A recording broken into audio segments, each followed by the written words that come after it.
नमस्कार। आप सब लोगों का एसआर अशोकनगर पर बहुत स्वागत है और आप देख रहे हैं एसआर अशोकनगर पर अशोकनगर की धरोहर। इस साल की शुरुआत से हमने इस अभियान को शुरू किया था और कोशिश की थी कि वो सारी चीजें लोगों के बीच में नए तौर पर और नए तरीके से लेकर आने की, जो इस शहर के इतिहास, उसके गौरवशाली अतीत और धरोहर के तौर पर जानी जाती हैं। चाहे वो मॉन्यूमेंट हो, ऐतिहासिक घटनाएं हो, स्थल हो या उनसे जुड़ी और कोई दूसरी चीजें हों। इसी दौरान कुछ दिन पहले आपको आमखो के बारे में बताया था। करीब 9000 वर्ष पुराने इस स्थान पर मानव सभ्यता के पदचिह्न शैल चित्रों के रूप में मिले थे। इसको लेकर एक विस्तृत खबर आप हमारे साथ देख चुके हैं। मगर इसी दौरान इस पूरे इलाके की जो आत्मा है, जो मंदिर है, जो सिद्ध स्थान है, उसके बारे में लोगों ने जानना चाहा था। कई सारे लोगों ने उन सब चीजों के बारे में भी पूछा था कि इसका ऐतिहासिक महत्व क्या है, इस स्थान को लेकर किंवदंतियां, लोक कथाएं और दंत कथाएं क्या है। इस इलाके का अपने आप में एक बड़ा महत्व है। एक खो जैसी जगह है, यानी जमीन से नीचे सी इलाका है जो चारों तरफ से पहाड़ियों से घिरा हुआ है। उस बीच में वहां पर जिस तरह से सुरम्य वातावरण बनता है, एक नदी है, झरने हैं, पर्वत हैं, पहाड़ हैं, जंगल है, तो ये पूरा का पूरा इलाका बड़ा ही रमणीक और मनोरम हो जाता है और इसका बड़ा ऐतिहासिक महत्व भी है। इस समय यहाँ भगवान हनुमान का पंचमुखी मंदिर है और सिद्ध गुफा भी है। और यहाँ को जो सबसे ज्यादा आकर्षित करती है, वो यहाँ पर पहाड़ों से निकलने वाली एक सोता है, जिसमें जंगली जड़ी बूटियों से आया हुआ पानी होता है, जो बड़ा ही स्वास्थ्य के लिए लाभप्रद माना जाता है। इसी को लेकर कुछ ऐसी कहानियां जो आपके बीच में लाना चाह रहा था, जो छूट गई थी, इस दूसरी किस्त में हम आपके बीच में लेकर आए हैं। देखते हैं इस पूरे इलाके को लेकर कौन कौन सी चीजें अतीत में रही है और वर्तमान में क्या हालात इस समय है यहाँ के, उन सब पर बातचीत करने की कोशिश करते हैं। समय हम खड़े हैं अशोकनगर के एक सिद्ध क्षेत्र जो है आमखो में। दरअसल आमखो इसका नाम क्यों पड़ा, हर स्थान का एक माइलस्टोन होता है, उसके पीछे उसके नामकरण की कहानी होती है। तो इस स्थान की कहानी आमखो इसलिए है कि इस इलाके में आप जो नदी का एक सोता देख रहे हैं और पीछे से एक नदी आती है, इस पूरे के पूरे इलाके में सिर्फ आम ही आम के पेड़ थे। और जो आप देख रहे हैं, आप यहाँ से देखने की कोशिश करेंगे तो 1 2 3 4 5 6 7 8 9 और करीब 10 या 11 आम के पेड़ अभी आपको यहाँ दिख रहे हैं। मगर यहाँ जो महाराज या महात्मा जी हैं, इनका कहना है कि 50-60 साल पहले के हालात अगर आप देखेंगे तो ये थे कि यहाँ जंगल बिल्कुल घनघोर जंगल था और सूरज की रोशनी तक नहीं आ पाती थी। तो ये पूरा का पूरा इलाका सिर्फ आमों से जो है ढका हुआ था, इसलिए इस इलाके को आम खो कहा गया। और खो इसलिए क्योंकि एक पानी का सोता लगातार यहाँ से नीचे आता है और इस जो आता था उसके चारों तरफ केतकी के पेड़ लगे हुए थे, वो जो सुगंधित होते हैं, जिसमें तो बहुत अच्छी खुशबू आती है। मगर बदले हुए स्वरूप में पिछले 50 साल में हुआ ये है कि आम के पेड़ भी लगातार खत्म हो रहे हैं। बताते हैं 3-4 बड़े पेड़ तो इसी इलाके मंदिर के आसपास होते थे, एक उसका ठूंठा भी दिख रहा है जो बहुत विशाल हुआ करते थे।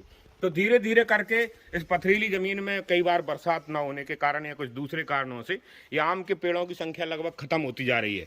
मगर अभी भी जिस नाम के साथ इस स्थान को हम जानते हैं वो आम को, देखिए सामने ये जो बड़ा सा टूट खड़ा हुआ है, जो पेड़ जो है, ये भी किसी जमाने में आम का लहराता हुआ पेड़ हुआ करता था।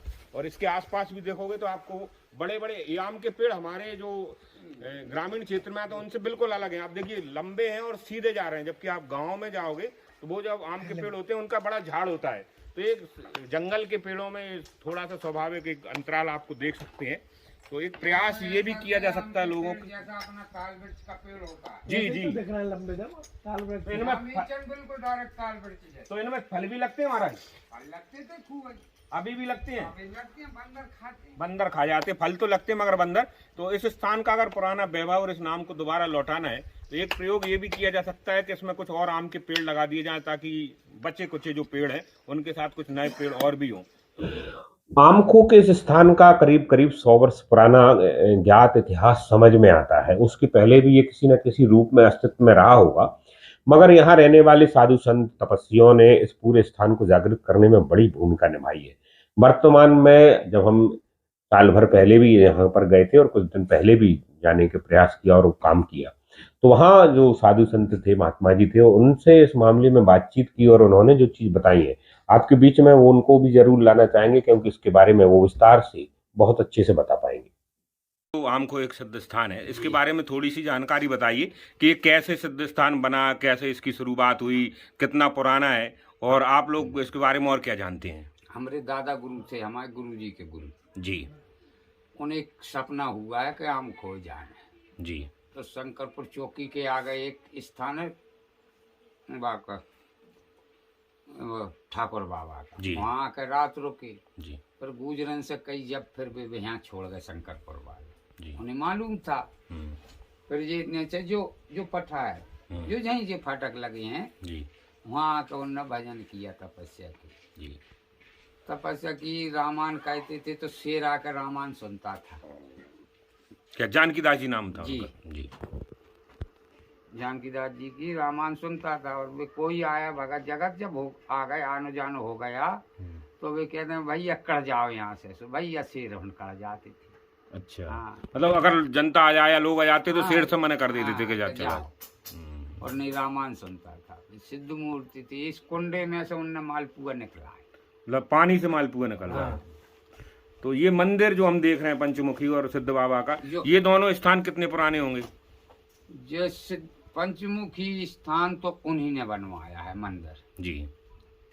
जानकीदास जी महाराज जी ने। हम्म, और सिद्ध स्थान तो जो परापर से ही हुई है, जब ही उनने मूर्ति स्थापना की है। तो वो रहने वाले कहाँ के थे? उनको सपना मतलब कहाँ से आके ये यहाँ? तो वे महात्मा बने थे, किष्किंधा के शिष्य थे।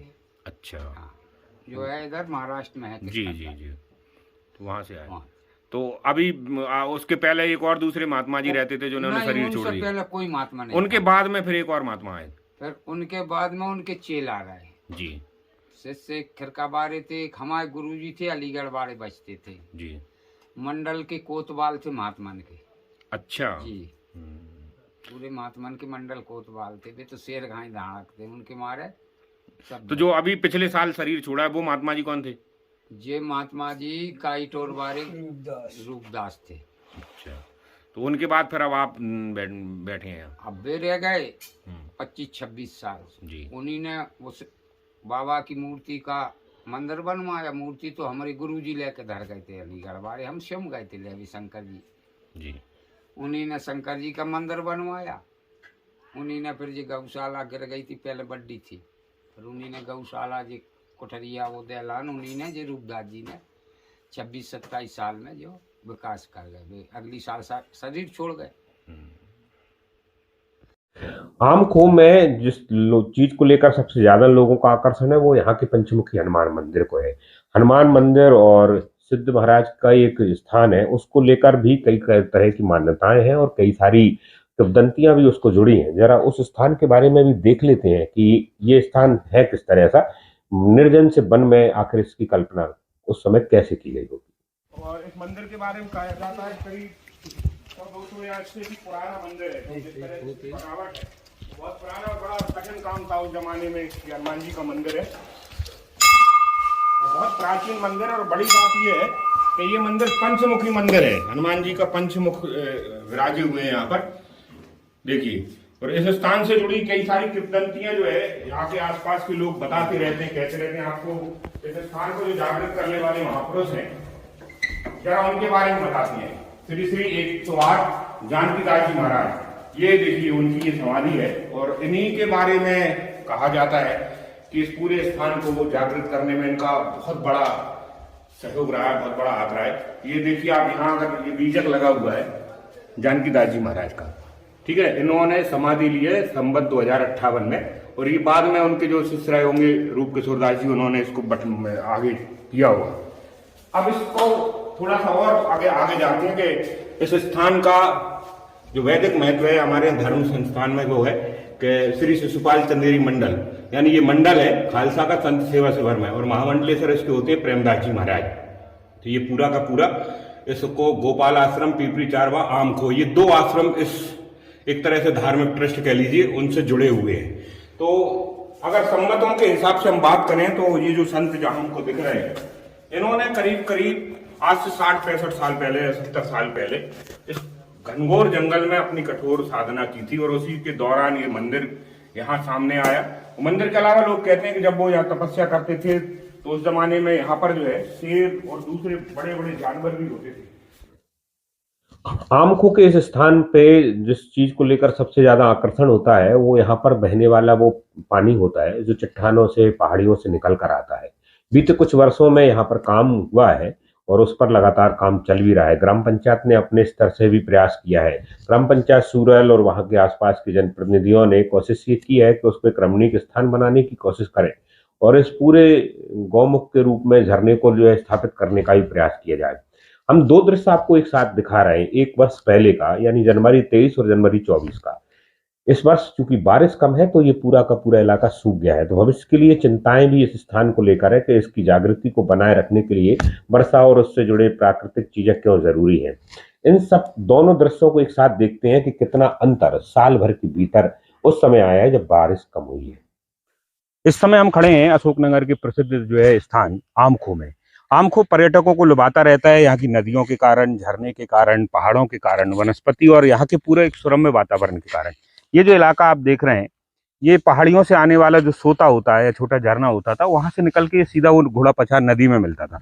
आप आगे आएंगे तो इसको और अच्छे से समझ पाएंगे। इस वर्ष जो बारिश कमी है ये बहुत कम हुआ है। एक दो बार ही कभी ऐसा देखने को मिला है कि आमखो का ये झरना बंद हुआ है। अमूमन लोग इसको बहते हुए देखते रहते थे भर गर्मी में भी, मगर ये पहली बार ऐसा हुआ है कि ये पूरी तरह से सूख चुका है। और जनवरी के कुछ पहले ही लोग बताते हैं कि करीब 20-25 दिन हो गए, यानी दिसंबर के 20 दिसंबर में ये खत्म हो गया है। ये देखिए कुंड बनाए थे, ये 3 कुंड अलग अलग बनाए, आपको बताऊंगा मैं। ये आखिरी कुंड था, यहाँ जब ये पूरा भर जाता था तो ये इसका ओवरफ्लो था। तो ये मंदिर और यहाँ जो रहने वाले लोग हैं ये अपने रोजमर्रा के काम के पानी का उपयोग करते थे, वहां की निकल जाता था। आप थोड़े सौरागे अभी कुछ दिन पहले ही इसको मेंटेन किया गया, नहीं पहले ये बहता हुआ होता था। आप जाएंगे तो ये जाएंगे तो इस ज्यादा नहीं है, कोई 6-7 फुट का है। यहाँ पहले पानी भरता था और ये गड्ढा हुआ करता था, इसको मेंटेन कर दिया। इसके पानी का उपयोग पीने के लिए यहाँ जो लोग आते हैं श्रद्धालु वो करते हैं। और ये जो तीसरी आप देख रहे हैं जो मूल है, जो पुराना बना हुआ है, पुरानी इसमें जो पत्थर लगे हुए हैं आप देख रहे हैं, बहुत पुराना है ये। इसका जो पानी होता था वो सिर्फ मंदिर के लिए उपयोग किया जाता था, उसमें जो उपयोग होता था पूजन अर्चन के लिए सब उसका होता था। देखिए ये बना हुआ है, इसमें मुख सूख गया है पूरी तरह से, इसमें से पानी आता था पूरा। अगर आप ऊपर चढ़ेंगे, अब हम ऊपर आपको बताएंगे इसमें कि ये मंदिर, ये जो यहाँ से जाएंगे, अब इसको अंडरग्राउंड कर दिया है। ये मंदिर के आगे से बनाने का इसको गोमुख ये पानी आता था। ये क्या चल रहे हैं वो सोते के नीचे चल रहे हैं। ये स्थान आप देख रहे हैं, ये पानी का जो है ये इससे बेहतर आता था। और ये पूरे ऊपर का जो पहाड़ दिख रहा है, पेड़ दिख रहे हैं, उन्हीं से निकल का ये पूरा आता था। और प्रयास ये किया गया था कि वहां आप देखेंगे कि झरने के उद्गम पर मुख बनाने का या आमखो को स्टेब्लिश करने का प्रयास हुआ था। इस साइड आप देखेंगे तो थोड़ा इस मैदान को फ्लैट करने का भी प्रयास हुआ है। खैर पानी ने इस बार इन सब चीजों को जो है ब्रेक कर दिया है और यहाँ का जो प्राकृतिक सौंदर्य था और इसके पानी को पीने के लिए लोग आते थे, वो इस बार निराश होंगे। और ये देखिए आप जैसे जैसे ऊपर चलते जाएंगे, अभी जनवरी के एंड में हम ये वीडियो बना रहे हैं, अगर आप गर्मियों में भी आएंगे तो ये धार आपको देखिए पत्थरों की, चट्टानों की गोद में से निकलती हुई दिख रही होगी। और ये ऐसी की ऐसी चलती है। और इधर आइए, एक चीज और आपको बताते हैं। देखिए ये पानी यहाँ से निकलेगा, ऐसे छोटे छोटे पुराने जमाने में लोगों ने व्यवस्था बनाई थी। और इसके बाद ये अंडरग्राउंड, यहाँ से अंडरग्राउंड होता है। अब ये दिखता नहीं, आइए यहाँ से अब आप आओगे, बाबा आओ आपको दिखाती हूँ। बताऊँ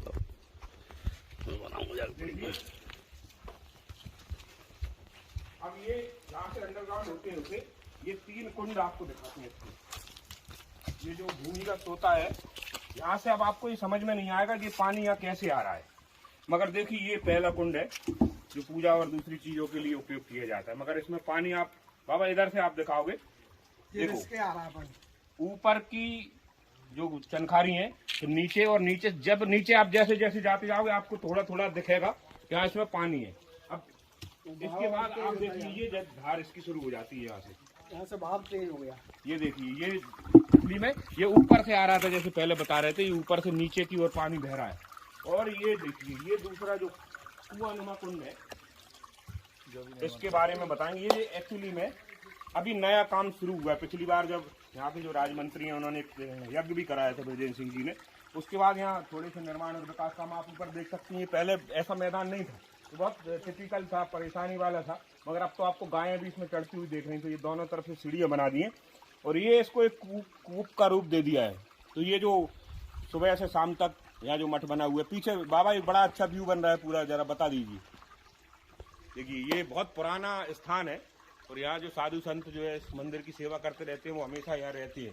इसके अलावा एक बड़ा काम सामने बाबा अगर दिखेंगे तो ये देखिए निर्माण शुरू कर दिया गया है, तो आने वाले श्रद्धालु या जो गौशाला है उनके लिए। दूसरा अब इसमें आप देखिए इसमें मछली भी है। अब ये जो काम की चीज़ है वो ये है कि ये पानी जो औषधि है ये कुआं नुमा है, तो इसमें आप यहाँ आके देखेंगे तो मछलियाँ भी आपको दिख रही होंगी। तो जो छोटे मोटे कीट या कुछ अशुद्धियाँ हैं वो मछली इसको साफ करती हैं। और कितना शुद्ध और कंचन पानी है। और इसमें अच्छी बात यह है कि सीप वगैरह सब है, इसमें उतरने का काम नहीं है, इसमें आप उतर नहीं सकते क्योंकि ये खाना बनाने या दूसरी चीज़ों के लिए उपयोग किया जाता है।